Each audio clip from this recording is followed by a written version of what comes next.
Olá, amigos, tudo bem? Olha, eu estou disponibilizando o vídeo Destino, a técnica da construção da personalidade humana. É um capítulo do livro Princípios de uma Nova Ética, do professor Pietro Baldi. É uma das coisas mais extraordinárias da obra do grande filósofo que veio preparar as bases da nova civilização no terceiro milênio. Mas o vídeo é de 1977 e ele estava em videocassete, depois é que foi para o CD, e do CD agora está indo para o formato para o YouTube, né? Em MP4. Mas a imagem está um pouco trêmula. Não se perde o conteúdo, muito pelo contrário, né? Dá para ver aquilo que eu coloco no quadro e tal.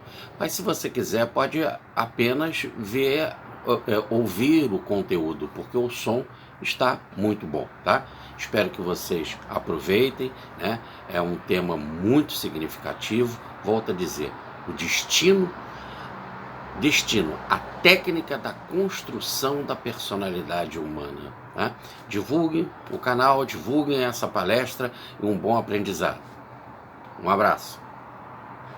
Então, hoje, dando prosseguimento ao estudo que a gente vem fazendo esse ano do livro Princípios de uma Nova Ética, de Pietro Baldi, hoje nós vamos estudar o capítulo do destino, a técnica da construção da personalidade.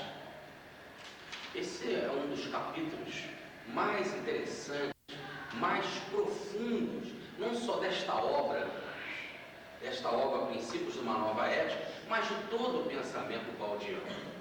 É realmente de uma lógica irretorquível, é realmente muito interessante.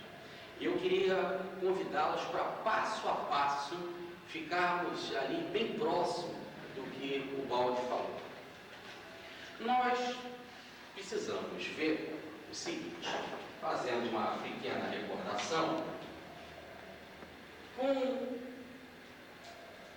o processo da queda espiritual, nós vemos o seguinte: o ser vivia no sistema, e no sistema ele tinha consciência, uma consciência de perfeição relativa à função que ele exercia no sistema.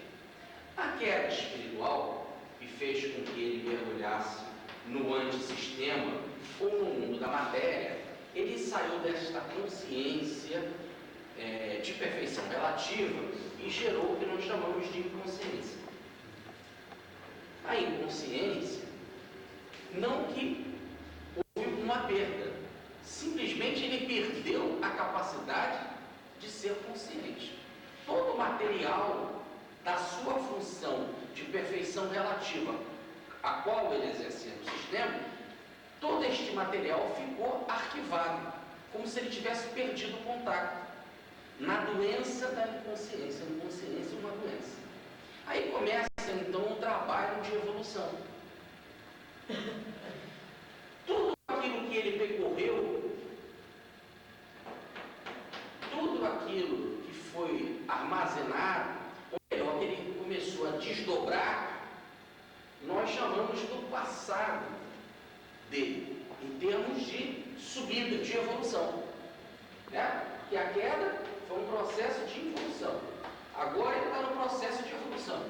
Tudo aquilo que ele já conquistou passou a ser o seu passado com relação à evolução. O passado com relação à evolução, é o subconsciente.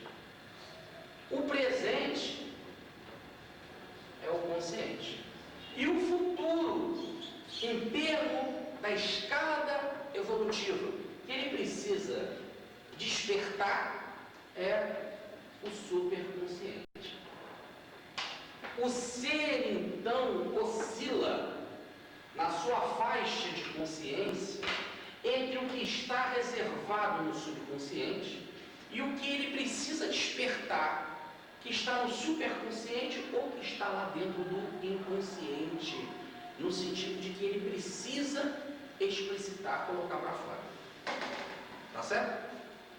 É lógico que quando mais alto ele está nessa escada evolutiva, mais do superconsciente ele desvelou ou tirou o véu, tá certo? Mais consciência, então, ele tem uma consciência mais ampla e mais dilatada. É como se ele estivesse no primeiro degrau da escada evolutiva, no 20º, no 100º. Quanto mais alto o degrau, mais então ele tem uma consciência abrangente. Quanto mais alto você está na escada, maior é a sua visão, mais ampla é a consciência. Tá certo? Logo também, mais ele venceu na escada evolutiva, logo maior é o material do subconsciente, o material instintivo e espontâneo. Vamos falar agora do capítulo, então, de hoje, que é sobre a técnica da construção da nossa personalidade. Segundo Beato Baldi, a nossa atual fase de evolução significa que nós precisamos construir a nossa personalidade. Qual o trabalho que se deve fazer na atual fase de evolução? É construir a nossa personalidade. Olha, a construção da personalidade, a inteligência da vida, diz Baldi, se utiliza do seguinte método para a construção da personalidade. Ela se utiliza do método da repetição para o superconsciente. Toda vez que você realiza uma nova experiência, que você realiza uma determinada tarefa, uma experiência, essa experiência passa para o subconsciente. Tá certo? Ela passa para o subconsciente. E nesse exato momento ela passa a ser uma causa. E toda causa quer ficar viva. Toda causa quer se individualizar e quer permanecer. Tudo no universo tem esta ideia de querer permanecer, de querer se manter, de querer ter vida própria. Então, toda vez que você realiza uma experiência, a ideia é de que aquela causa venha a ser repetida. Ela passa a ter um impulso próprio, que como se fosse uma pressão, como se fosse a panela de pressão, quer se fazer realizar outra vez, quer se fazer acontecer, quer se repetir. Isso em todas as situações da vida. Reparem, então, o seguinte: a vida se processa através do fenômeno de causa e efeito. Toda causa gera um efeito, que é igual à causa, na mesma direção. Tá certo? O sentido que é o contrário. Mas é a ideia de repetição. Quando você realiza aquele efeito e coloca uma causa igual ali, ele se torna a repetir, é como se fosse uma bola de neve. Então toda experiência, ela quer se manter, ela quer ser repetida, ela quer se refazer, ela tem um impulso próprio, ela tem uma velocidade. Então, toda vez que nós vivemos alguma coisa, muitas vezes, que experimentamos muitas vezes uma determinada situação, esta experiência repetida muitas vezes, ela fica armazenada e a gente daqui a pouco começa a fazer ela sem esforço, porque ela passou a ser uma aptidão sua. Toda vez que você fez uma coisa poucas vezes, você, para repetir, você não repete com tanto conforto, mas você repete. Tá certo? Agora, uma coisa que você está experimentando pela primeira vez aqui no mundo, pela primeira vez você está fazendo, nunca você fez no seu passado aquilo, então repare que esta experiência, ela é muito difícil. Você tem que viver ela momento a momento, passo a passo. Aí ela passa para o subconsciente. Aí amanhã, quando ela vai ser repetida, ela ainda não está com uma aptidão, tá certo? Ela vem mais de forma um pouco mais lenta. Mas aquilo que você já fez durante muito tempo e muitas vezes, vem de forma muito rápida. Vejam o instinto de você respirar. Desde que a gente começou a palestra, estamos respirando e não notamos, não parando para pensar, eu agora estou respirando. Tá certo? Então existem coisas, tá certo? Que o instinto, por já ter sido repetido muitas vezes, por ser mais velho, a gente vive ele atualmente de forma muito rápida. Se experimentou pouco, a gente vive aqui de uma forma um pouco mais lenta. Ainda não é uma grande aptidão. Mas se você está vivendo pela primeira vez, aí então você tem que viver passo a passo, com muita tensão, com muito estresse. Estresse, tudo que é novo é estressante, é preocupante. Tá certo? Mas são experiências que vão passando para o quê? Para o subconsciente. Hoje uma coisa que você vive com muita facilidade, foi uma coisa que você já repetiu muitas vezes, que já é velho em você. Então você faz de forma muito natural. Cristalização, doutor Bezerra, lendo o Livro dos Espíritos, no bonde. Já era espírito e não sabia. Tem um outro que já leu o Livro dos Espíritos, tem 50 anos de espiritismo, ainda não entende o Livro dos Espíritos, ainda acha o Livro dos Espíritos difícil. Tá certo? Então, repare que para ele era uma aptidão, um espiritismo, quer dizer, aquelas ideias já eram naturais, entendeu? Para outros é mais ou menos natural, e para outros não consegue entender. Ele não me fala nisso, eu não consigo entender. Isso é muito complicado para mim. E não aceita. Então, tá certo? E tem outros que estão vivendo agora, estão tendo dificuldade para assimilar o espiritismo. Entendeu? Olha, a técnica então da construção da personalidade é repetir as experiências para que as experiências venham se tornarem suco, ou venham ser aproveitado o sumo dela, o de mais importante, até ela virar o quê? Instinto, ou numa próxima oportunidade, naturalidade, espontaneidade, aptidão. Essa é a técnica de construção da personalidade. Repetir várias vezes a experiência para que aquela experiência venha se transformar em aptidão.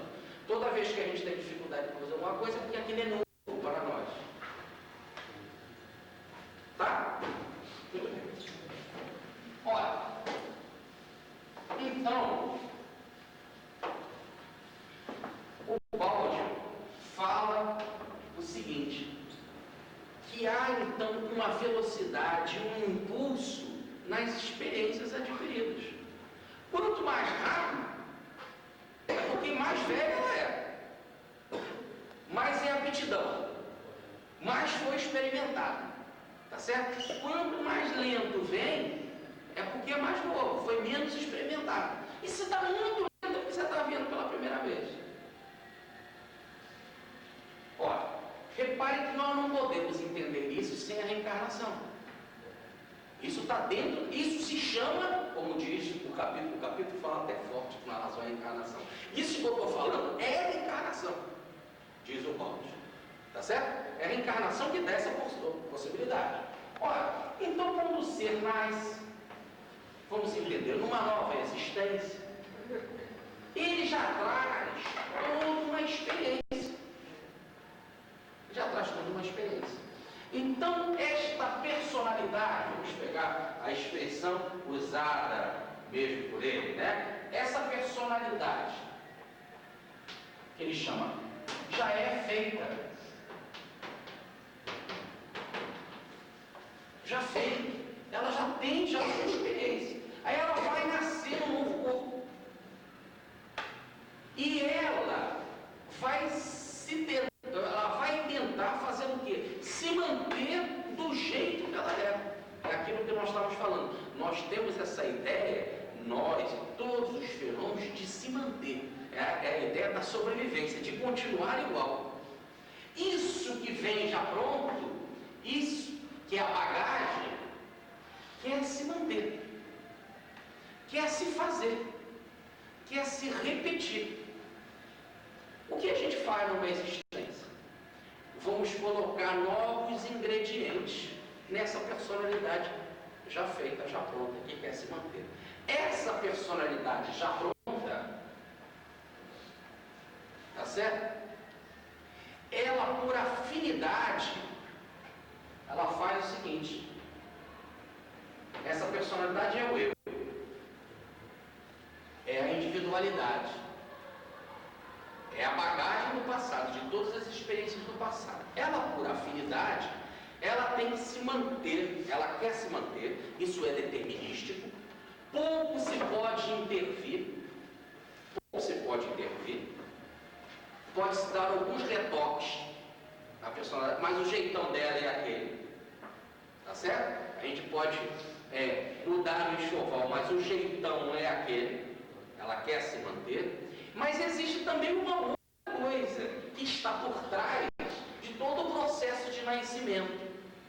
Se a gente pegar aquela passagem lá do Evangelho, em que aquele paralítico vai lá se banhar nas águas de Siloé, tá certo? Que ali a gente vê claramente o processo da reencarnação, né? Não tem ninguém que me coloque na oportunidade da água para eu nascer outra vez, na água em movimento, que é o líquido amniótico, para eu nascer outra vez, para eu gerar uma nova oportunidade.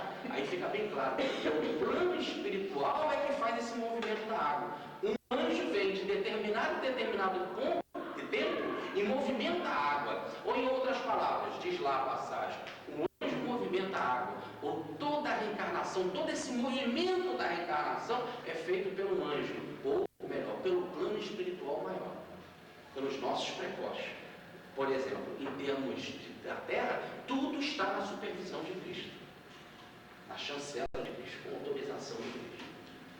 Ora, então existe também, não só essa personalidade pronta que quer se manter, mas existe também a lei que quer endireitar. Porque se na atual personalidade, agora pronta, essa que nós temos aqui, não é fluxo cheio, o que veio do passado não é bom, é torto, tem os seus problemas. A lei também, que a gente chama da lei do karma, ou da justiça divina, certo? São os nomes, nada mais que nomes, que é também intervir. Mas ela não pode intervir ao ponto de distorcer, porque o processo de aprendizado é muito lento, a evolução não dá salto. Como a gente não pode mudar com a personalidade, a gente só pode dar alguns retoques, a lei também não faz que você pague o karma de forma brusca. Porque cada um tem que se endireitar segundo a sua capacidade, segundo a oportunidade de aprendizado. Por isso que é bem claro Jesus. Deus é um Deus de misericórdia que não dá fardo pesado além das forças de ninguém. Quer dizer, a própria justiça divina, quando atua para endireitar aquela personalidade, ela não pode endireitar no sentido do sujeito entrar atrasadão e sair um anjo, um ser do sistema. Ela só vai endireitar, consertar, o karma só vai ser pago segundo a capacidade de aprendizado daquele momento, daquele nível evolutivo. Tá certo? Deus não dá fardo pesado além das forças de ninguém. Na hora que você está pagando um karma, você tinha um karma muito maior para pagar, mas aquele que você está pagando é aquele que, para o seu nível evolutivo, para o seu atual estágio de consciência, você tem capacidade de vencer. Então a coisa também é contrabalançada. Foi uma palestra que eu fiz aqui, logo no primeiro ano, já estou no sétimo, né? Em que nós falamos sobre o Hermes Trismegisto, em que nós dizíamos das 7 leis de Hermes, em que uma delas existe a causa e o efeito. Mas entre a causa e o efeito tem uma outra lei, que é a lei do ritmo. Existe um ritmo para contrabalançar entre a causa e o efeito, para que na hora que vem o efeito, ele não seja maior do que a sua capacidade. Porque no fundo a vida não quer que a gente sofra, ela quer que a gente aprenda. E se você vier com karma sem estar preparado, não vai haver aprendizado. Então, só recordando o caso de Dona Laura, aquela enfermeira, é mãe do Lísias, que hospedou André Luiz no nosso lar. Ela reencarnou aqui como Dona Laura, ficou viúva, cuidou dos filhos de 18 anos, foi para o plano espiritual, cuidou de criança no plano espiritual, construiu amizade, aí só agora, mas preparada, é que ela ia reencarnar para pagar um erro de 300 anos antes. Porque estava mais fortalecida e podia pagar um erro, um karma, um aprendizado, e ter então um aprendizado. Tá certo? Ora, então esse eu, ele primeiro quer se manter, mas ao mesmo tempo a lei também quer corrigir. E nós aqui, nós e ele, só pode, em termos de mudança, dar alguns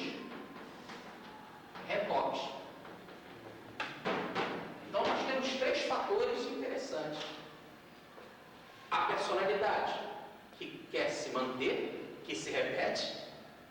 Segundo, a atuação da lei do karma, que quer endireitar dentro da medida do possível no que pode. E o terceiro, o que ele vai fazer aqui. E as pessoas que vão estar em volta dele, que são os seus pais, os seus educadores, aqueles que vão estar em volta, que também podem dar retoques e ajudá-lo num processo de uma transformação, de um ganho para a sua personalidade, para a personalidade ser mais enriquecida. Se ele aproveitar a encarnação, sai mais enriquecido. Senão pode não sair. Pode não sair. Tá certo? Ele pode fraquejar. Pode sair pior. Pior no sentido de não ter feito coisas erradas. Olha, então ele também tem as suas afinidades. E na medida do possível, quanto mais ele tiver liberdade para isso, ele escolhe. Quanto menos ele tiver liberdade, o plano espiritual escolhe por ele. Pergunta 262, de O Livro dos Espíritos. Quando você é criancinha, Deus traça a evolução. Gradativamente, conforme você vai adquirindo a liberdade, você vai escolhendo.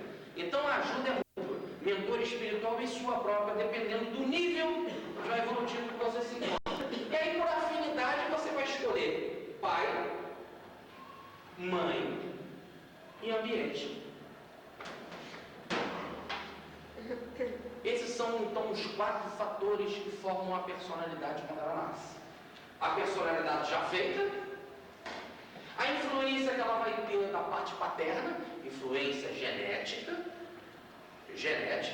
a influência genética da mãe, porque você já vai procurar um organismo que tenha a ver com você, tá certo? E aí você pode encontrar um organismo mais saudável, procurar um organismo que tenha já uma deficiência, que é para um problema em que você deve passar. Porque é importante para a sua evolução, para esse endireitar da personalidade. Ou então é o máximo que você pode merecer. É o máximo que você pode merecer. Como também o ambiente. No ambiente vem a educação dos pais, o convívio com outros irmãos, com outros familiares, com seus professores, ou não, um ambiente que ele vai nascer. O ambiente social, econômico, educacional, não deixa de ser social, também econômico e etc. Tudo bem? Isso tudo vai contribuir para ajudar na formação desta nova personalidade, para as provas e para os novos enriquecimentos dele. Tudo bem? Ora, o Bausch continua aprofundando e diz então o seguinte, olha que ponto legal. Ele diz que a ontogênese repete a filogênese.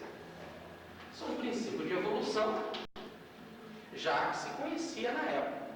A ontogênese repete a filogênese. Traduzindo isso, a ontogênese é a formação do ser.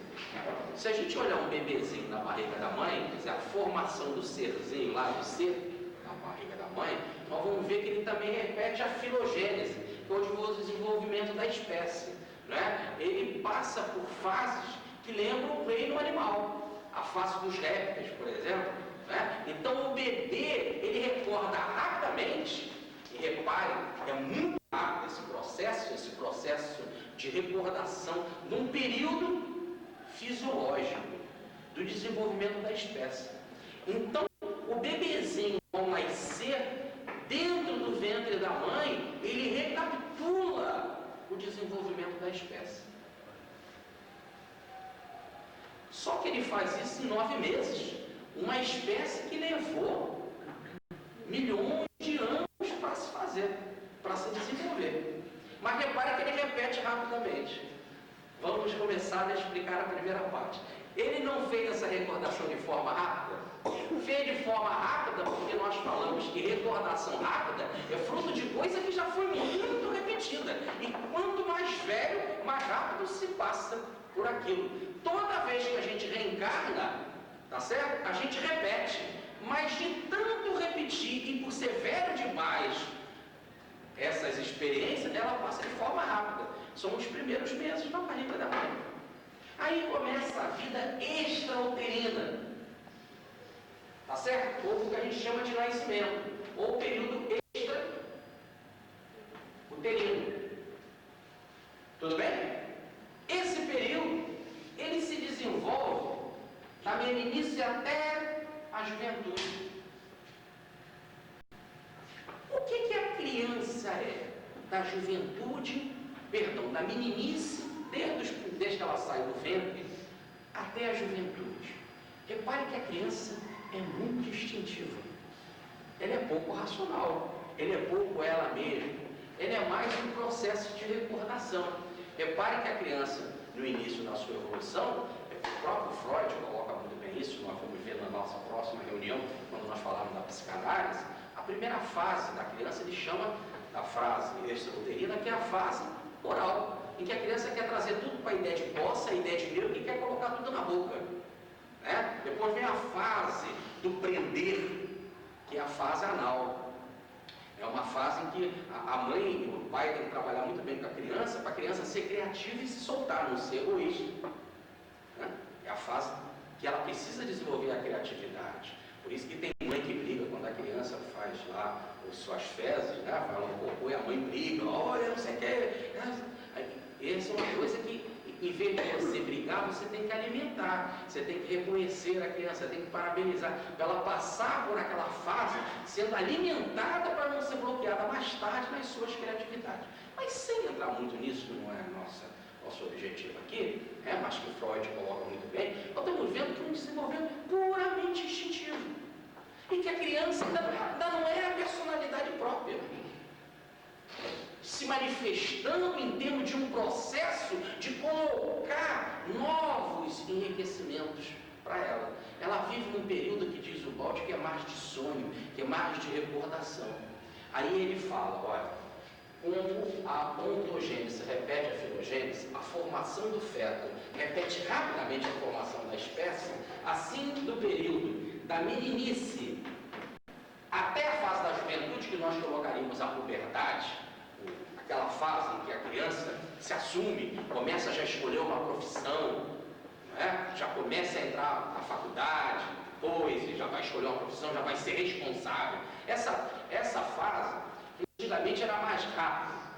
A criança, logo na puberdade, já ficava responsável. Depois nós estamos demorando um pouco mais, ela já passa só mais a ficar responsável quando entra na faculdade. Repare, quando ela entra na faculdade, não é mais o pai que faz a inscrição. Até o segundo grau, o pai tem caderneta, qualquer coisa leva para o pai assinar. Na faculdade não tem mais isso. Se você fizer uma coisa errada, não vai para o pai para você assinar. Ficou claro isso? Não? Ali é aquela tal fase em que ele se assume. E repare que ele se assume porque ele até escolhe a profissão, aquilo que vai cuidar da sua fase ativa. Então, isso que a gente quer dizer, nesse período da meninice até essa fase, nós estamos num processo de recordar todo o material do subconsciente.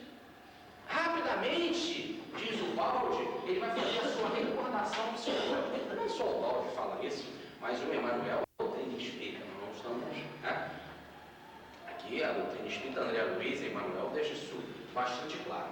Então, a fase da infância até a fase então da juventude é um processo de voltar da fita. Aquela fita em que você gravou na reencarnação passada está voltando, só que volta rapidamente. Toda a sua experiência psicológica está se passando ali rapidamente nessa fase. Quanto mais rápido passar, é porque mais a pessoa viveu aquela experiência, mais amadurecida ela é. Daí as crianças gênio, ou os meninos prodígios. O menino prodígio é um menino que rapidamente começa a fazer coisas brilhantes de adulto. Por que ele começa rapidamente a fazer coisas brilhantes de adulto? Porque ele vive essa fase de recordação rapidamente. Por quê? Porque aquilo já é velho, ele já é amadurecido, ele já é um espírito evoluído. Então ele passa a meninice de forma muito rápida. Ele rapidamente atinge uma nova consciência. Já começa antes do que a maioria viver num processo ativo. É complicado isso, não? Não? Tá certo? Ele passa rapidamente. O outro que é mais atrasado, esse processo tem que ser mais demorado. Quanto mais tempo você demorou na sua fase de infância, foi mais inconsciente, brincou mais, aquela coisa toda, tá certo? É porque, repare que mais lentamente o processo passou. Se mais lentamente passou e mais demorou, é porque aquilo era mais novo para você, ou melhor, porque você então não era um espírito tão evoluído, tão adiantado. Então foi um processo em que a infância demorou mais. Por isso que o livro dos Espíritos, quando fala da infância, fala que dependendo do planeta, a infância é diferente. Todo planeta tem a sua infância, mas um é diferente do outro. Por quê? Vai depender do nível evolutivo. Nos planetas superiores, diz o livro dos Espíritos, a infância é mais rápida. Porque o sujeito vive essa fase de recordar de forma mais rápida. Tudo bem? Tá? Bom, continuando aqui, esse processo do recordar é como se fosse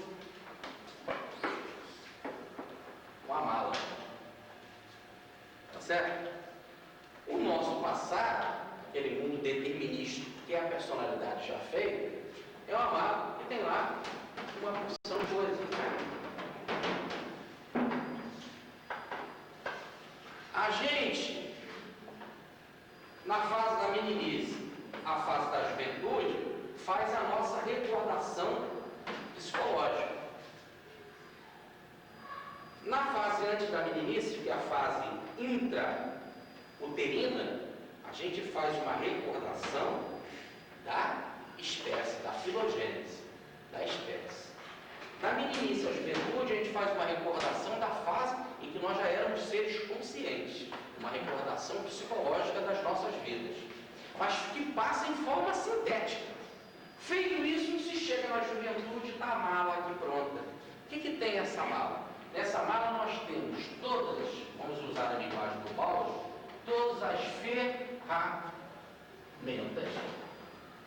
necessárias para a fase ativa, que é o que nós chamamos da fase de adulto. É a fase ativa em que nós vamos construir, em que nós vamos enfrentar o que nós trouxemos do passado, que nós vamos colocar novas informações, nós vamos passar por um processo de educação, nós vamos ter os embates da vida, as pancadas, nós vamos ter a atuação pesada do carro, tá certo? E aí vem a fase da velhice, e aí da morte. Repare então que esta fase aqui da fase de adulto, né, a velhice da morte é uma fase então de declínio. Depois nós vamos falar mais dessa fase.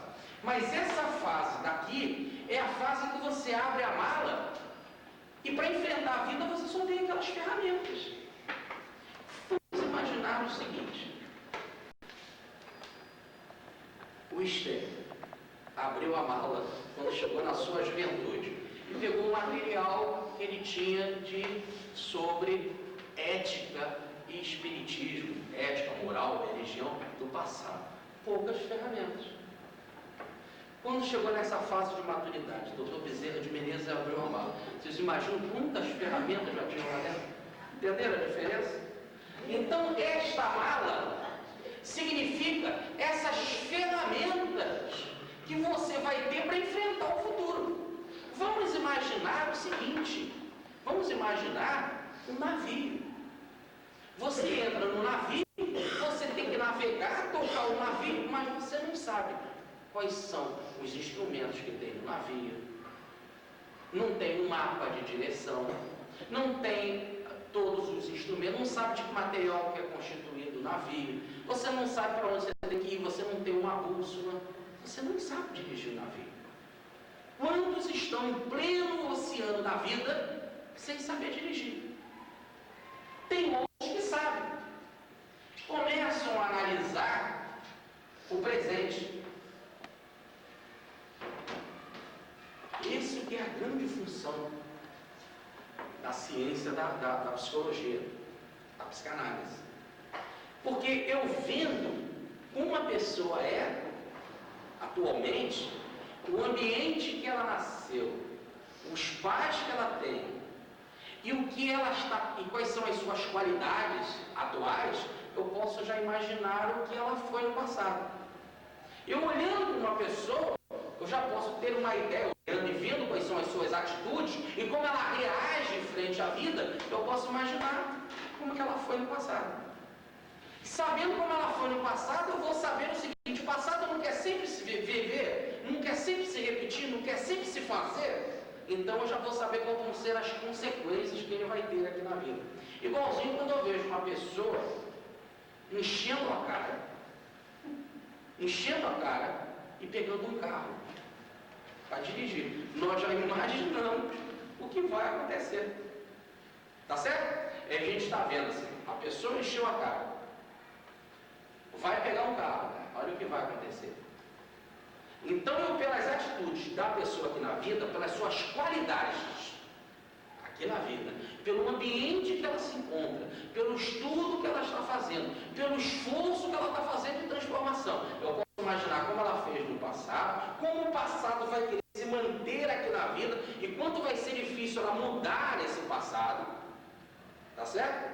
E mais ainda, quais serão as consequências para o futuro. Então, essa fase aqui de adulto é muito importante, porque essa fase aqui é a fase ativa, tá certo? Então, podemos ainda aprofundar um pouco mais essa fase, dizendo o seguinte: vamos aprofundar isso daqui. Eu pego uma determinada pessoa e vou fazer uma análise dessa pessoa. E existem alguns artigos da lei, alguns princípios da lei, que me falam algumas coisas que a experiência da reencarnação nos comprova. Por exemplo, tem aqui uma determinada pessoa e ali eu encontro um ponto de dor. Toda vez que há um ponto de dor, a gente pode pensar que num ponto de dor presente significa que ali, no passado, houve um pecado contra a lei. Tá certo? Toda vez que eu encontro uma dor presente, eu posso dizer que, ao contrário, no passado houve ali um pecado contra a lei. Então, eu, pela dor presente, ou pela felicidade presente, ou pelas qualidades que a pessoa traz, positivas ou negativas, eu posso imaginar que passado foi. Mas eu também posso ver com relação ao futuro. Veja bem, aqui eu tenho um pecado, fulano comete um erro. Um erro perante a lei. Hoje, ela comete isso no presente. Hoje, tem alguém cometendo algum pecado, fazendo algum abuso contra a lei. Eu posso imaginar que ali, no futuro, haverá uma dor. Então, eu tenho dois artigos da lei, claro. Mas isso é muito simples, é muito óbvio. Mas são essas coisas simples e óbvias que faz a gente entender a técnica da construção da personalidade e quais são os fatores que a gente pode colocar para intervir, para ajudar na transformação da personalidade. Vamos imaginar melhor. Vamos explicar melhor. Se hoje, aqui no presente, eu tenho uma dor, é porque no passado eu tive um abuso contra a lei. Se hoje, aqui no presente, eu tenho uma felicidade, é porque no passado teve alguma atitude correta com relação à lei.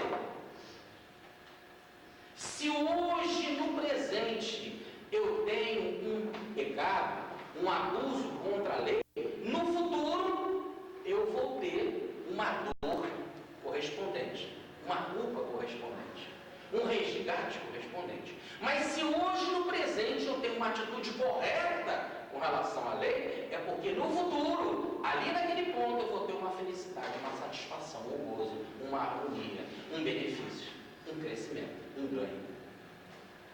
Então, assim, eu posso estudar a personalidade, eu posso ver como é que ela é. Vejo, então, pelo meu presente, sempre eu quero falar que é deste ponto, o presente, eu posso, com o estudo do presente, como ela vai se comportar aqui, qual o karma dela, o que vai acontecer, o que eu posso fazer para intervir. Tá certo? O que eu posso fazer para intervir? A vida, ela age então como um projétil. O projétil lança no espaço. Tá certo? É muito difícil eu pegar um outro projétil e desviá-lo daquele caminho que está se fazendo. Por exemplo, eu pego uma pedra e atiro, é muito difícil eu desviar essa rota da pedra. Né? Eu precisava de uma atiradeira ou de uma espingarda que pudesse atirar naquela pedra para desviar ela. É um processo difícil, porque todo o processo de mudar a rota da personalidade é difícil. Mudar uma rota de um projeto é difícil. Hoje a ciência pensa o seguinte: nós temos milhares e milhares de asteroides em volta da Terra. Um desses asteroides pode atingir a Terra, como já atingiu várias vezes, vai causar o caos. Então a ciência hoje está pensando em pegar um projétil, tá certo? Apontar na direção daquele asteroide, atacar ele para desviar para ele não bater na Terra. Mas olha, o estudo matemático que tem que ser feito é muito complicado. Então, para você alterar um projétil no espaço, é complicado. Mas é muito mais complicado alterar uma personalidade que se move no tempo. Para alterar um projétil no espaço, se é difícil, para alterar uma personalidade que se move no tempo é muito mais difícil. Por isso que uma mudança de hábito é difícil. Tá certo? Ou em outras palavras, como já nos falam verdades antigas, é mais fácil adquirir 9 virtudes do que abandonar um vício. Tá certo? É mais fácil eu adquirir 9 virtudes do que abandonar um vício. Mudar uma trajetória da personalidade que quer se fazer, que quer se manter, é complicado. É possível? É complicado. Então eu posso aprofundar isso que eu conversei aqui em fórmula matemática. Diz o Gauss o seguinte: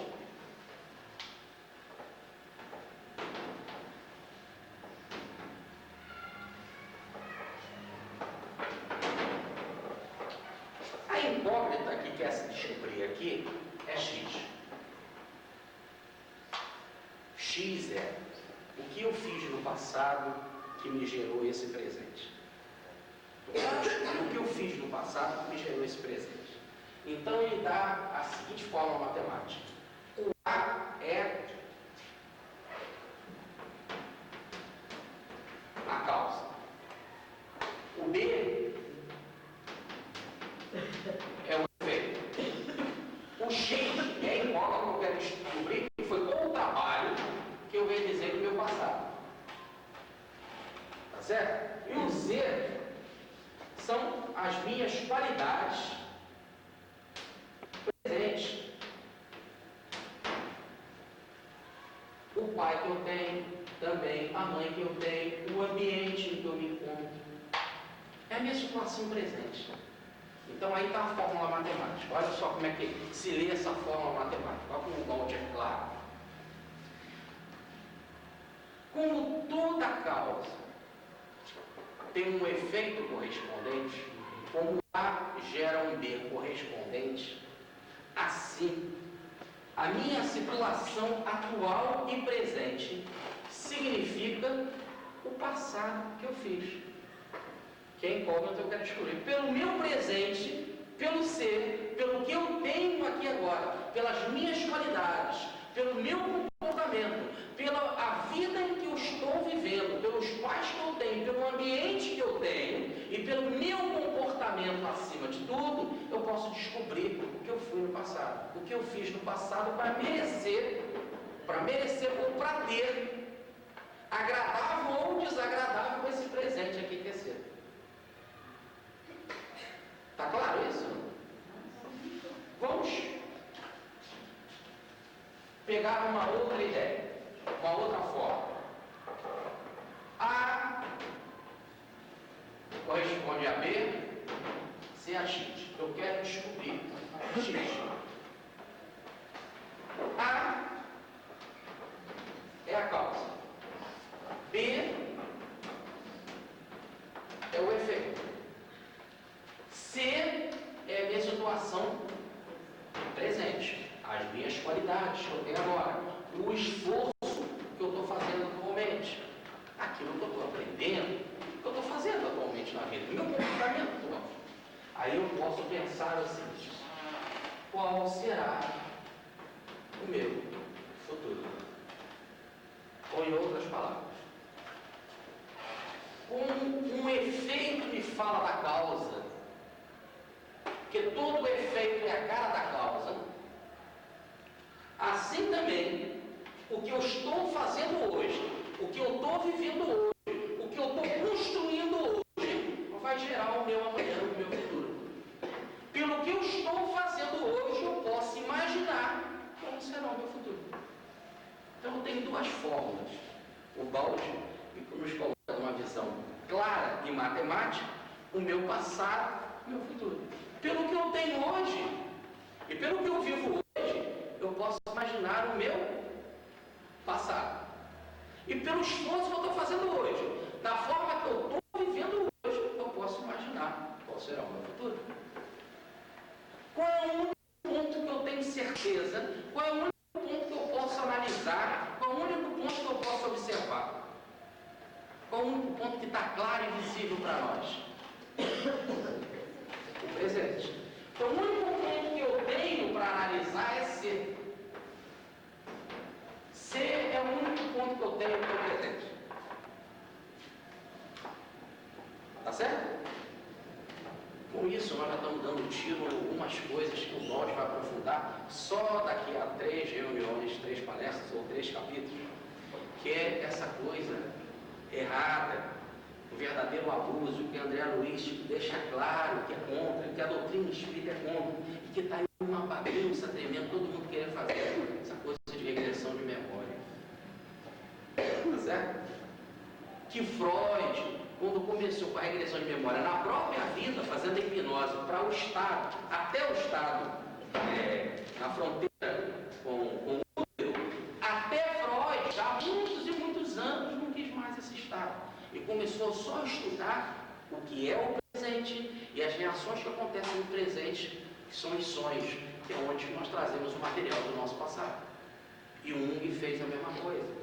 E pelo mesmo caminho vai para o André Luiz, mesmo caminho vai o Bausch. Mas quando nós chegarmos lá daqui a 3 reuniões, a gente encara mais isso de frente. Tá certo? Então, em vez de você criar, fazer regressão de memória, vai lá futucar o seu passado, olha como você é hoje. E como você é hoje, tá certo? É o único ponto que você tem com certeza que você pode trabalhar. E como você é hoje, você pode imaginar como você foi no seu passado. E como você está se comportando hoje é como você vai ser no seu futuro. Se você só olhar o teu passado, não adianta você olhar o teu passado. Para saber que no teu passado você foi mal, basta olhar o teu comportamento hoje. Porque todo aquele que teve um passado mal, hoje tem um comportamento errado. E o que vale não é saber, numa fofoca de fotonovela, o que você foi no passado. Mas o que vale é encarar os problemas e o seu comportamento errado hoje e começar a tentar intervir nesse projeto no espaço que é a personalidade. Colocar novos fatores, ao contrário, que venham mudar a personalidade. Esse é mais fácil do próprio projeto pegar o seu rumo do que ninguém bater nele. É muito difícil a gente mudar a nossa personalidade, mas é a função da vida. Então, nós vamos entrar nesse ponto, eu acho, que precisamente agora. Ora, então o ponto que eu tenho de referência é C. Eu tenho que estudar C. Por ser, pelo presente, eu posso descobrir como eu fui no passado. Eu posso me projetar para o futuro. Tá certo? E eu posso colocar, fazer interferências, nunca interferências gigantescas. Ninguém entra numa encarnação atrasada e sai Francisco de Assis. Mas pequenas interferências, aquilo que você pode. certo? É aquilo, né? Vamos parar aqui e falar de um exemplo bem claro. Tem gente que entra no espiritismo e resolve ser assim. Aí não vai mais comer carne, não vai mais à boate, não vai mais à festa, não canta mais, não escuta mais disco de samba. Tudo isso é errado. Tá certo? Não toma mais um vinho, não toma mais uma cerveja, afasta isso tudo. Fica santo, fica espírita, fica chato. Fica espírita e chato. Repare que ninguém está dizendo que é contra isso nada disso. Que ninguém está dizendo aqui que você não pode deixar de comer carne. Estou dizendo dessa reforma que o sujeito quer fazer como se ele tivesse sido um sepulcro caiado por fora, mas com duas podridões por dentro. Ele está fazendo um esforço que ele não consegue fazer. Aí vem os problemas. Ele sofre, fica estressado, fica nervoso, não resolve. A primeira pessoa que ele começa a brigar é com a mulher, com os filhos, com todo mundo, com os parentes, porque está todo mundo errado. Ele que está o certo, ele que está o santo, está o mal. Esse é um problema. Quantos divórcios, separações já tiveram no meio espírita, porque a mulher não entende o marido. Não entende. Poxa, hoje eu fiz uma carne assada, você não quer minha sopa de milho. Vai por fora. Vamos hoje numa festa, eu quero dançar com você. Não, lá tem espíritos atrasados. E vai por aí fora. Então o sujeito ele vai ficando chato, vai se separando da mulher. A mulher o conheceu assim. Você tem que saber para medir. Olha, o próprio Jung teve, o próprio Gandhi teve de acertar com a mulher dele para saber o que ela achava e como que eles iam fazer se ele fizesse a renúncia sexual com os 38 anos. Afinal, ele casou com ela. Apesar de na Índia a mulher ser muito submissa e tem que aceitar o marido, mas como o Gandhi era mais evoluído, tem que haver um denominador comum. Tem que se entender como é que você vai fazer determinadas coisas. Então o Evangelho é muito claro com relação a isso. Um sujeito quer seguir Jesus, fala assim, não deixa eu abandonar minha família, né? Para vir seguir, mas por que abandonar a família? Que mal que a família te fez. Tá certo? Esse é o cristianismo mais fácil, abandonar a família. O mais difícil é você ser diferente com eles, convivendo. Então, é bem por aí. Então, você tem que conhecer bem, vamos sair, senão a gente vai se alongar muito nesse campo, que é importante, mas eu só quis dar uma pincelada para a gente pegar aqui o bonde da construção da personalidade. Conhecer ser vai fazer ele entender como é que eu fui no passado, como o passado quer viver hoje no presente, quer dizer, como o determinismo dele vai viver aqui hoje, e como ele vai se fazer no futuro. Como que ele vai explodir karmicamente, quais serão as consequências. E aí o que eu posso intervir? Como eu posso alterar o caminho do projeto? Eu tenho duas maneiras de encarar isso. A primeira é deixando a coisa acontecer, fluir. É uma energia que precisa fluir. Sai daqui e vai se desenvolver para lá. É a semente, é a planta que está potencialmente na semente, que vai se desenvolver. Eu tenho uma segunda possibilidade. Essa é a primeira possibilidade. Você é uma personalidade que vai se fazendo, é um karma que vai esgotar. E você, com paciência, vai viver aquele processo. Mas você também pode reagir contra isso e querer colocar novos fatores naquela engrenagem. Tá certo? Trazer novas vertentes. E tomara que sejam vertentes, vértices, forças corretas, positivas, segundo a vontade da lei. Tá certo? Senão você pode sair pior do que você entrou. Tá certo? Então você tem que conhecer melhor, conhecer a ciência da lei, a ciência da vida, a ciência da providência divina, a ciência da moral, da ética, do evangelho, traduzindo, para colocar novos fatores ali, novos ingredientes, para que possa fazer isso, uma mutação. Em vez dela seguir e se esgotar num determinado ponto, ela sobe para uma nova direção. Você tem um ganho. Você tem um ganho. Então, em vez daquele karma se esgotar num determinado ponto, e você só pagar ele, você pode pagar e ainda vencer um ponto acima. Subir mais um degrau. E é o nosso dever. É o nosso dever. É difícil. Mas você, além de pagar o seu carro, você sobe um degrau ou dois, dependendo do esforço que você fez. Tá certo? Olha,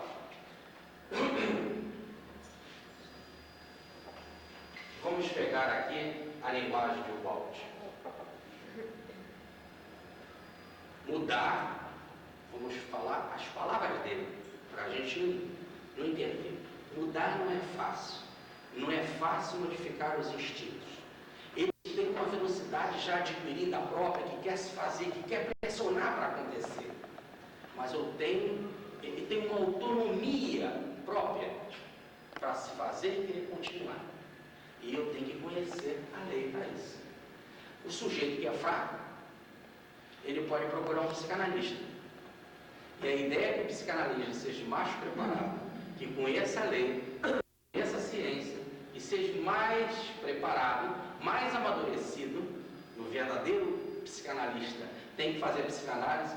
Por isso que quando se faz psicologia se pede para fazer psicanálise. Quer dizer, tem que ter conhecimento, tem que se conhecer, tem que estar mais resolvido, não resolvido completamente, mas mais integrado, para usarmos uma expressão de Jung, né? Ele tem que estar mais integrado, tem que estar mais completo para poder ajudar o outro.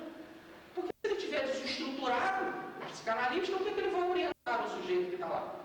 Agora, só vai precisar de psicanálise, dessa orientação, almas mais enfraquecidas, que não sabem se resolver. Almas mais preparadas, mais amadurecidas, homens mais inteligentes, logo mais evoluídos, farão uso da autoanálise ou da autopsicanálise e vão construir o seu próprio futuro. Tá certo? E aí vão fazer o quê?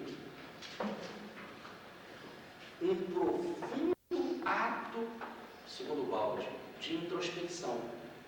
Um severo e sincero exame de consciência. As presentes condições de vida e o trabalho que se está fazendo agora vão passar por um profundo ato de introspecção, pelo severo e sincero exame de consciência. Isso você pode fazer com a ajuda do psicanalista, que vai cuidar do homem menos preparado e que precisa da ajuda de um técnico, de alguém que conheça, ou então o sujeito quando é mais evoluído, que é um homem mais inteligente, ele vai fazer a sua própria análise. Uma introspecção sincera e profunda, severa, e vai se projetar para amanhã. Exemplo, o balde. E mensagem que os espíritos falam para todos nós. Espíritos, que nós temos que fazer o exame de consciência, pelo menos ao deitar, pensar depois de uma leitura, o que a gente fez no dia, qual foi o nosso ganho, qual foram as nossas atitudes, se aquilo que a gente fez, se está coerente com a mensagem espírita, como faria Jesus no nosso lugar. Então esse exame já é começarmos a ser homens inteligentes. A doutrina nos trata como homens inteligentes, que temos que assumir o futuro. Por isso que nós não temos sacerdotes na nossa doutrina. Tá certo? O meu papel aqui é de falar, mas amanhã pode ser você, e ninguém é dono da verdade. E nem vocês devem seguir, porque Jorge também falou, pelo amor de Deus. Tudo a gente tem que fazer é se passar de Kardec, pelo crivo da nossa razão. A responsabilidade do espírito é dele. No caso das outras religiões, tem um sacerdote. E a responsabilidade não é só do fiel, porque o fiel é atrasado. Ele precisa de um sacerdote, alguém que dita o que é certo e errado para ele. Que diz, não, faça assim, não faça assim, faça assim, não faça assim. Então, são níveis. Certo? Se a gente não consegue pegar a caçamba, né? Quer dizer, tocar a música, então a gente pode muito bem usar a ajuda do psicanalista, ou então do médium da casa, daquele mais experiente, de um orientador, tá certo? Nunca pela função, porque o cara é presidente da casa. A gente espera que o presidente seja mais preparado, nem sempre é assim. Mas aquela pessoa mais enriquecida da casa, que tem mais tempo, que a gente nota que dá uma orientação, aí pediu uma ajuda. Quer dizer, isso se você não conseguisse tocar sozinho. Mas a ajuda que a gente tem que pegar mesmo é nem no travesseiro, é com Deus, com os amigos espirituais, numa análise sincera de quem a gente é e se projetar no futuro. Sinceramente, eu conheço a ti mesmo e decifrarás o enigma do universo. Está lá no templo de Delfos, a sabedoria milenar de Sócrates. Claro. Então, continua o áudio dizendo o seguinte: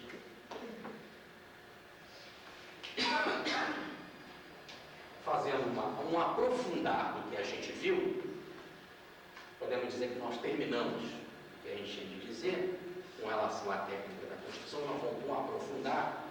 Nessa fase da meninice para a juventude, nós temos uma recordação psicológica. Na fase intrauterina, nós temos uma recordação da espécie, da parte filosófica, né? Fisiológica, né? Ou do desenvolvimento fisiológico, ou da filogenética. Da juventude, né, em diante, na fase adulta, nós temos um período dinâmico, um período de realização.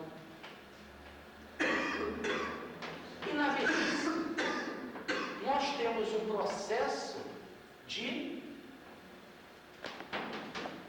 relaxamento. De relaxamento. Um processo de recordação. Repare que o velho, ele fala e recorda e fala com bastante intensidade do que ele viveu anos atrás e não lembra do que ele comeu hoje. Certo? As coisas do presente ele esquece com mais facilidade e lembra de coisas do passado. Ele está num processo agora de regravar, ou perdão, de gravar, de armazenar, de filtrar. Vamos colocar uma linguagem de um áudio. Esse período aqui da velhice, ele está no processo de filtrar todo o material desenvolvido aqui, olha, nessa fase, tá certo? Ele está filtrando para jogar onde? No subconsciente. Para ele jogar no subconsciente para fazer o quê? Para voltar numa próxima vida. Ele está colocando material na semente para amanhã gerar a planta futura. Então é um período de relax. É um período em que ele vai armazenar até o processo da morte. O que nós temos então é o seguinte.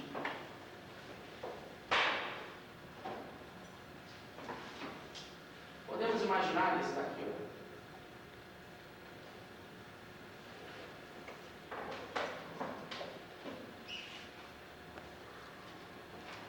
Esse período de subida aqui, nós vamos chamar de A1. É o adulto. É um adulto num determinado ponto, numa determinada encarnação, em que ele fez esse esforço daqui de subir, de aprendizado. Tá certo? O que nós vamos chamar aqui de V1, ou velhice 1, é o esforço que ele fez para filtrar, para armazenar tudo no subconsciente. Tá certo?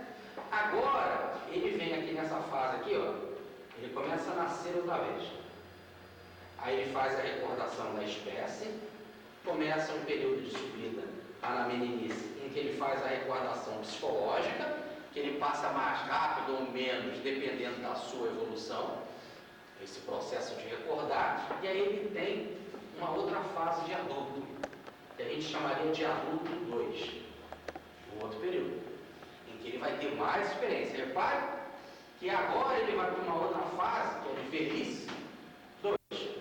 Aí nós podemos traçar aqui, ó, A1, A2, V1, V2. Ou em outras palavras, a gente espera que A1 seja menor que A2 e V1 seja também menor que V2. Ou em outras palavras, que ele tem uma experiência como adulto no outro, mais enriquecida numa outra existência do que ele teve no passado.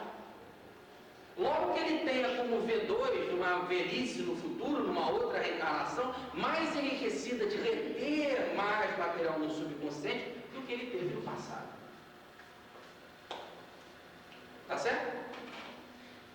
Logo, podemos imaginar que a fase mais importante do processo é a fase com adulto. Essa é a fase mais importante. É a fase, diz o Baldi, mais independente do subconsciente, da fase de recordação. Essa é a fase da livre escolha, do livre exame, em que ele vai testar, vai experimentar, vai acertar ou errar, vai criar condições maiores, melhores ou piores. Tá certo? É ali que ele vai colocar mais ferramenta na sua mala. Essa é a fase, então, importante. A outra fase, a fase da meninice, é uma fase de recordação, num resumo sintético do que ele já experienciou. Traz a mala com as ferramentas, ele começa a viver. A velhice é um processo de relax, em que ele vai filtrar tudo para o subconsciente. Ora, eu estou falando que a 1 tem que ser menor do que a 2. Se eu continuasse nesse processo, eu podia imaginar que a 3 teria que ser maior, a 4 muito maior. Ou melhor, com o passar do tempo, maior tem que ser essa fase de adulto. Vamos explicar isso daqui melhor. Vamos explicar melhor. Olha, o que a gente espera é que essa fase da meninice para a juventude cada vez seja vivida mais rápido. Se dessa vez ela levou tantos anos, a gente espera que numa próxima vez a criança fique madura mais cedo. Tá certo? Que numa outra oportunidade fique madura mais cedo ainda. Repare o que nós estamos vendo aqui, ó, que conforme que se vai evoluindo, se chega à condição de adulto mais rápido. Hoje as crianças estão num processo de conhecer muito mais rápido do que como foi há anos, há décadas atrás, tá certo? A gente espera que ela se desenvolva cada vez mais rápido. Repare que quando vem um gênio aqui na Terra, a infância dele é pequenininha, porque rapidamente ele é um menino precoce. Um gênio, rapidamente ele se desenvolve. Tá certo? Começa então essa fase daqui de adulto. Olha, repare que aquela pessoa que teve essa fase aqui de criança muito grande, ela vai ter uma fase de adulto curta, logo começa a velhice. A velhice em que ela não vai mais produzir. Velhice em que ela vai ficar mais inconsciente. Tem aquela velhice em que a consciência não produz mais porque está cansada, porque perdeu a energia. Aquilo é uma colocação muito comum usada pelos velhos, quando eles falam assim, já não tem mais energia. Tá certo? Isso agora é para vocês, para os moços. Né? Tem muitas vezes, isso é para os moços, quer dizer, eu não aguento mais. Ele já está nesse processo de recordar. Quanto maior a velhice também, mais quer dizer que a consciência ficou menos viva aqui, menos produtiva aqui. Quanto mais o velho é velho, isso quer dizer que menos a consciência foi produtiva ali.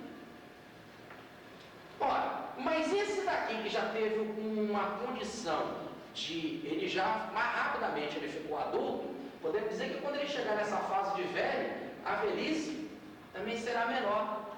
Por quê? Porque ele vai por mais tempo. Bom, esse daqui, que logo na criança ele foi um gênio, e que ele chegou mais rápido na condição de adulto e de responsável e de ser maduro, significa que ele vai chegar lá na velhice, olha, e vai ter uma velhice muito curta de consciência improdutiva. Aliás, a gente pode dizer o seguinte, repare que quanto mais se é gênio, quanto mais se é preparado, mais se chega na velhice com a mente brilhando e a pessoa está na velhice produzindo o que se tem de melhor.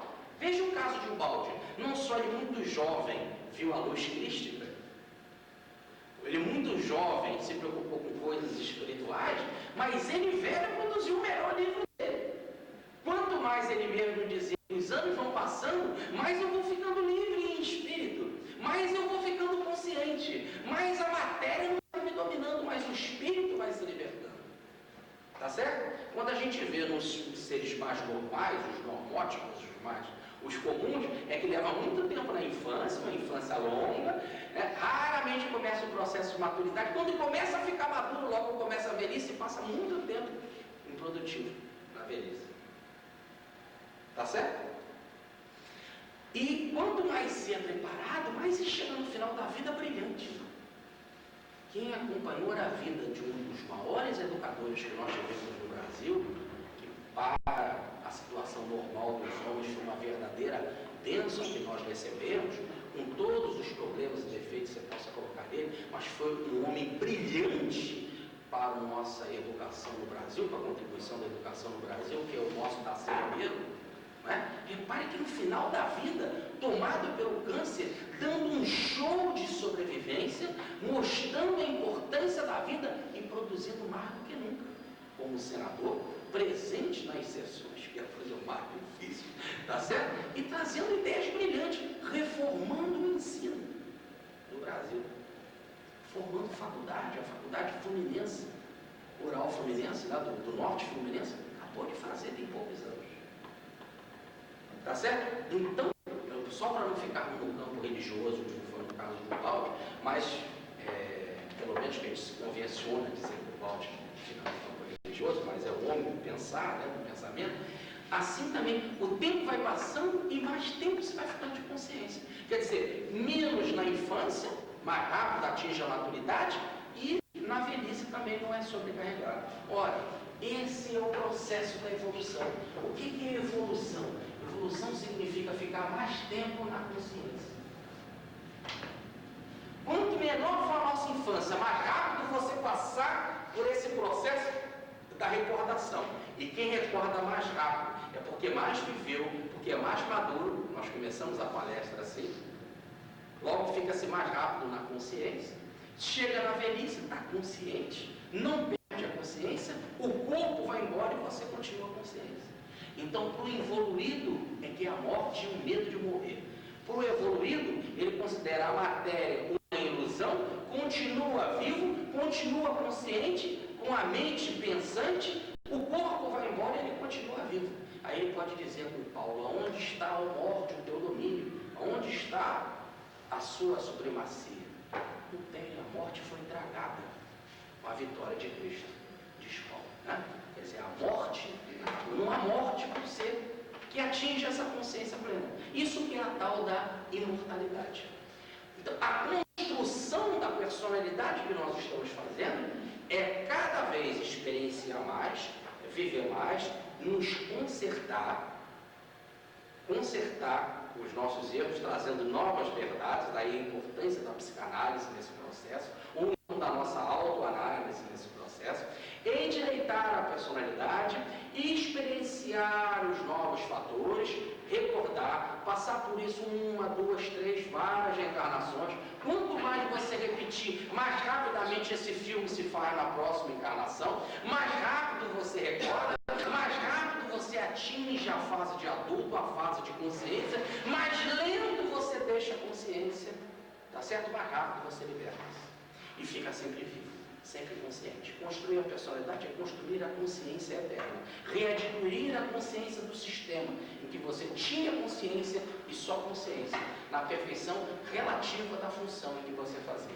Você readquire a consciência sempre, sem oscilação entre vida e morte. Mas aí vocês poderiam dizer assim, mas qual é a função da velhice? Para que a velhice? Por que existe a velhice? Você podia continuar nessa fase de adulto, sempre subindo, sempre adquirindo, não precisava essa queda da velhice. Esse processo de relaxamento, de filtragem do subconsciente, como você nascer outra vez. Tá certo? Quem já subiu, quem era católico, já fez promessa, porque só com promessa mesmo, subiu a escada da Penha. Já subiu a escada da Penha? Subiu num pique só ou deu uma parada? Deu uma parada porque o colega estava meio leve. A culpa do colega. Os 365 degraus da Penha. Repare, se você não estiver preparado fisicamente, você não sobe. Ou melhor, toda subida. E ali tem 365, ele disse que ele não parou por causa do outro, mas se fosse 700, se fosse 1.400, se fosse 10.000, há necessidade de uma parada para você se refazer. Do vinde a mim, aqueles que se encontram aflitos ou sobrecarregados, que eu vos aliviarei. precisa dessa parada para esse alívio, tá certo? E onde que você dá uma parada para se refazer. A velhice, ela tem essa função. Como também ela é a atuação da força do antissistema.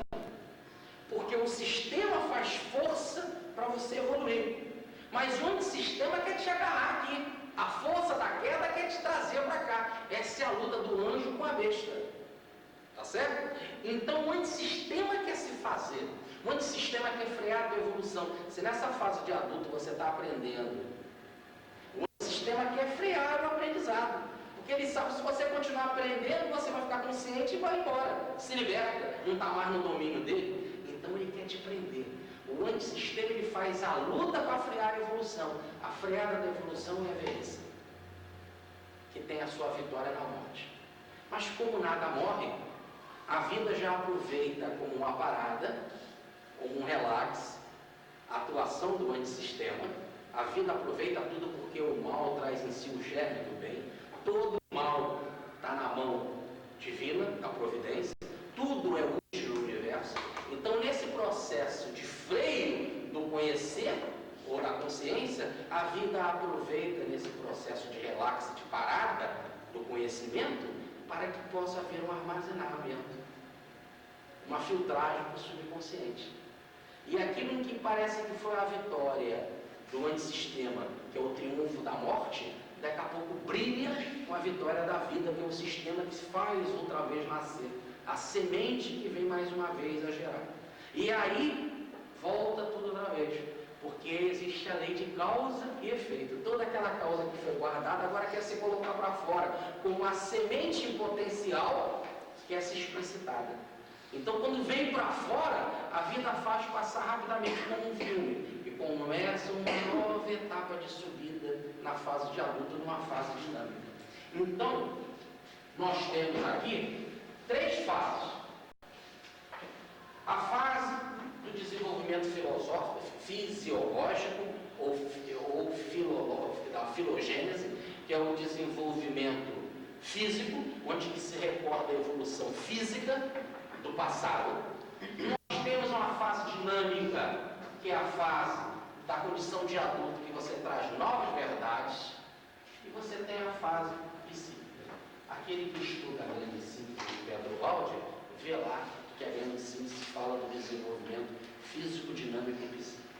A grande síntese toda hora fala do desenvolvimento físico, dinâmico e psíquico. Ora, a parte fisiológica é a parte intrauterina, a fase da meninice até a juventude. A fase dinâmica é a fase de adulto. E a fase psíquica é a fase da velhice. Ou, em outras palavras, é a fase em que você tem sabedoria. Todo velho tem que ser respeitado porque ele muito experimentou. Porque ele guardou um conhecimento fruto de toda a sua experiência na fase dinâmica. Tá certo? E não é agora, nessa sua melhor fase, em que a consciência está cansada, porque muito subiu, né? Agora, na melhor fase, que tudo seria perdido, a vida tão inteligente como ela é, tão útil como ela é, criando a maravilha que ela cria, ela faz com que você se desenvolva, sofra tanto na fase de adulto, aprenda tanto, guarde tanta experiência, e quando você começa a relaxar, morre, vai embora, acaba tudo. Não tem lógica. Logo, na melhor parte da vida, que é a parte em que você vai ter a sabedoria, ou vai saborear o conhecimento. Aí o que ela faz? Filtra esse conhecimento, guarda essa sabedoria, para que amanhã você possa vir uma nova fase, para colocar toda ela para fora, se desenvolver e crescer mais ainda. Então aqui está o desenvolvimento físico, dinâmico, psíquico. Velhice é a parte psíquica. Por isso que o jovem, na grande síntese a gente chama isso de matéria, energia e espírito. Ou gama, beta, alfa. Ou em outras palavras, todo adulto é a fase de energia. O adulto trabalha, o adulto tem energia, o adulto é dinâmico, o adulto produz, o homem vale por aquilo que ele produz, segundo a sua produção, o seu resultado, ele tem o seu salário. Tudo isso, nada se perde. Porque há um princípio na termodinâmica que diz que a energia não se perde, ela se transforma. Esse é o princípio da termodinâmica, a energia não se perde, ela se transforma.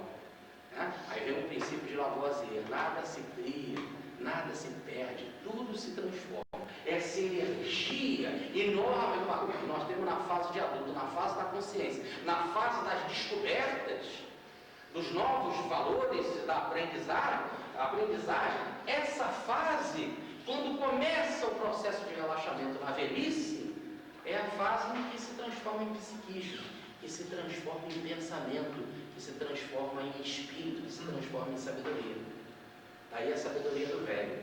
Toda vez que nós vamos ver uma imagem arquetípica para o saber, para a sabedoria, a gente vê a forma de um velho.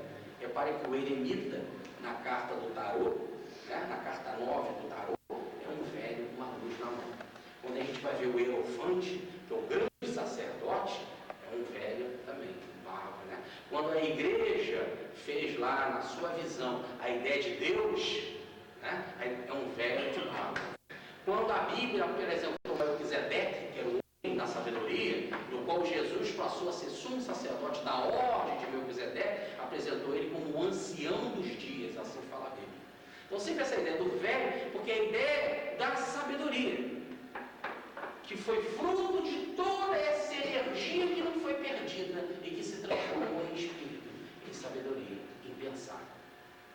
Por isso que o velho pensa, relaxa, é mais introspectivo, porque ele está trazendo e guardando tudo na mala outra vez, para amanhã abrir uma nova existência. Ainda não terminei.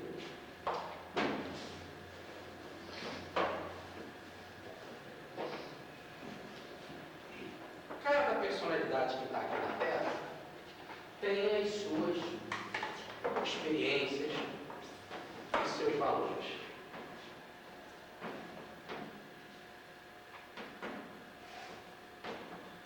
E assim nós temos as várias personalidades aqui na Terra. Por exemplo, se pensarmos numa família, está lá pai, mãe e filha, não podia deixar a sogra presente. Aqui, pai, mãe, 2 filhos, forma lá a família. Um interfere com o outro, um reage com o outro.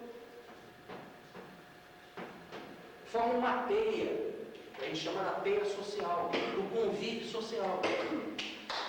Mas se cada um traz o seu carro, se cada um traz a sua mala, se cada um teve uma vida no passado que quer se fazer aqui presente, que quer se desenvolver aqui, será que um carro ou uma personalidade não atrapalha, não interfere na outra, nessa grande ideia de convívio? Será que um não pode intervir lá no outro? E se um passar por um problema, eu tenho que passar também? Como é que é isso? Bom, o Baldi fala o seguinte, que cada um é uma personalidade. Cada um traz a sua experiência do passado que quer se fazer vivo aqui presente. Mas você está convivendo com outro ali que também é uma experiência do passado que quer se fazer presente. Um pode intervir no outro. Eu posso fazer um mal para ele prejudicá-lo ou fazer um bem que ele não mereça? Cada um recebe bem e mal segundo o seu merecimento. Se está precisando, se tem que receber ele. Bom, o problema é que quando você reencarna, quando você nasce no plano terrestre, você vai escolher pai, mãe e ambiente segundo as suas afinidades. E vai apanhar de cada uma dessas coisas segundo as suas afinidades. São essas afinidades e a sua capacidade de construir é que vai fazer o que o Baldi chama, de uma maneira extraordinária, de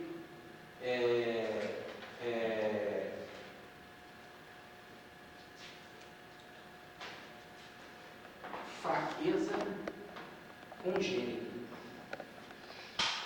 Cada um vai ter o seu ponto fraco. Então, eu convivo com várias pessoas, mas cada pessoa vai ter o ponto fraco que merece, fruto das suas experiências do passado. Um pode ter um ponto fraco, o outro pode não ter. Ou os dois poderão ter, se for necessário. Tá certo? É o ponto vulnerável. É o ponto vulnerável de cada um. Por isso que eu estou no metrô, gripado, dou um espirro, 6 pegam meu vírus, outros lá 50 não pegam. Tá certo? Ou em outras palavras, cada um vai pegar aquela doença segundo a sua predisposição. E a predisposição é a fraqueza congênita que cada um traz ao nascer. Tá certo? Que traz consigo. Aí o bom de congênito é consigo. Né? De cada um traz ao nascer. Então você pode viver no meio ambiente e um ambiente para um ser hostil e para outro ele superar aquilo com facilidade. Tem um que se deixa levar, tem outro que não. Supera. Aí é o caso que nós vemos pessoas nascerem num ambiente desequilibrado e vencer. Tem outros que nascem e não vencem. É o caso de 2 irmãos, um completamente diferente do outro. Mesmo pai e mesma mãe nasceram na mesma época, Esaú e Jacó. Um broncão e o outro astuto. Todos os dois são gêmeos até.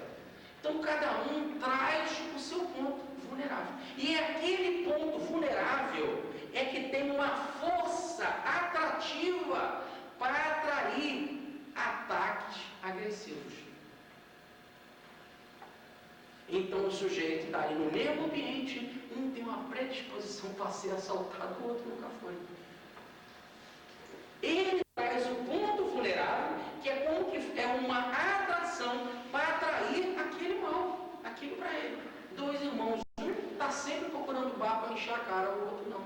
E esse ponto vulnerável pode ser até um medo que ele tem constante de acontecer aquilo, não é? Mas esse medo é o próprio ponto vulnerável, tá certo? É a própria fraqueza que ele tem. Fraqueza que ele mesmo faz atrair coisas negativas para ele. Cada um atrai a negatividade e essa força de atração é dele mesmo, pela sua própria vulnerabilidade. Então um convive com o outro, um não interfere no outro, só interfere quando tem que interferir, na hora que deve interferir, porque cada um é um mundo próprio, com leis próprias, como dizia o meu amigo Nildo Boechat, com leis próprias e coloridos diferentes. E você só pode intervir até onde que é permitido. Ninguém faz mal ou bem para ninguém. Cada um faz o seu mal no seu próprio bem. Quando parece que alguém fez o mal para você, porque você já tinha aquele ponto vulnerável, tá certo? Que apenas você atraiu, porque era o seu ponto vulnerável. Como também ninguém faz bem para você, porque cada um só sente o bem quando realmente merece o bem. Quantas vezes você está diante de uma fonte de água viva e não bebe água? Tá certo? Quantas vezes você está num abençoado lá, evangelizado, espírita, e você não quer saber daquilo? E você resiste aquilo tudo. Até o bem, ninguém faz o bem para ninguém. Cada um faz o seu próprio bem e o seu próprio mal. O outro apenas estava ali, doando uma coisa ou outra segundo a sua capacidade de atrair, segundo sua própria fraqueza congênita, ou o poder de atração positiva. Se você é mais atrasado ou mais evoluído. Tá certo? Assim, diz o Baude, que o processo é como se fosse a abertura de uma espiral. Olha como é lento. Aqui é a fase da recordação fisiológica. Os 9 meses do ambiente intrauterino. Essa fase daqui, olha, bastante lenta, é o processo, se esse daqui, ó, é o processo de recordação fisiológica. Esse pedaço aqui, ó, é o processo da meninice, da juventude, que é o processo lento e subconsciente da recordação psicológica. Agora você começa a subir, olha, é o processo de subida na fase dinâmica como adulto. Aí você começa já o período de relaxamento na fase da velhice, que volta a descer outra vez. Mas como é uma espiral, nunca desce para o mesmo ponto, sempre subindo em ponto cada vez mais alto. Mas a fase é sempre em que você vem no processo de descida, lentamente você começa subindo, sobe, começa um processo outra vez de aparente descida, mas nunca desce no mesmo ponto para subir em plano mais alto. A espiral, então, nunca volta para um ponto mais baixo. Mas sempre tem a fase de descida, a fase lenta do processo de recordação, a fase cansativa da subida, a fase da descida da recordação, para subir em plano mais alto. É uma espiral constante. Você sempre vai ganhando com a evolução, até ficar plenamente consciente e viver em plena consciência e poder dizer em consciência perfeita: já não mais sou eu que vivo, é Cristo que vive em mim. Para mim, viver é Cristo. Quando você passa a ter, então, a consciência crística, que é a consciência do sistema. Muita paz.